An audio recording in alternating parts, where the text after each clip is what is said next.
Finally, let's implement the search operation. So public int, because we want to return the index of the given item, we call this method indexOf and give it a parameter item. Now, what should we do here? We want to loop over all the items in this array. If we find the item, we want to return the index. Otherwise, we're going to return -1. So once again, we're going to use a for loop. That's pretty easy. For I, we set this to 0.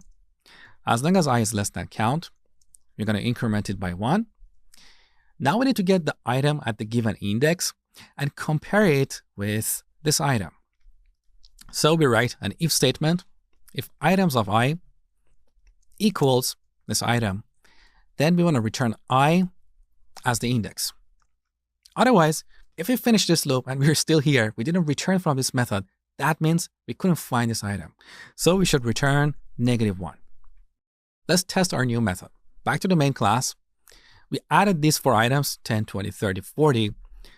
Let's print numbers.indexOf 10. So that is 0. Beautiful.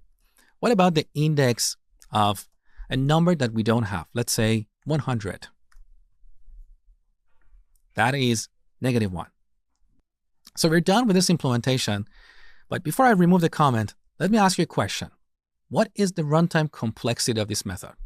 Pause the video and think about it for a second. Okay, here's the answer. We need to analyze the best case and the worst case scenario.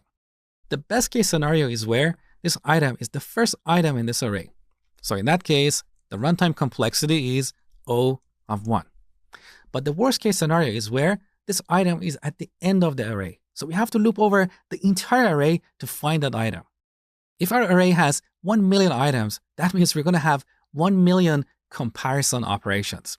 So in the worst case scenario, the runtime complexity of this method is O of n. As I told you before, when doing big O analysis, we always consider the worst case scenario.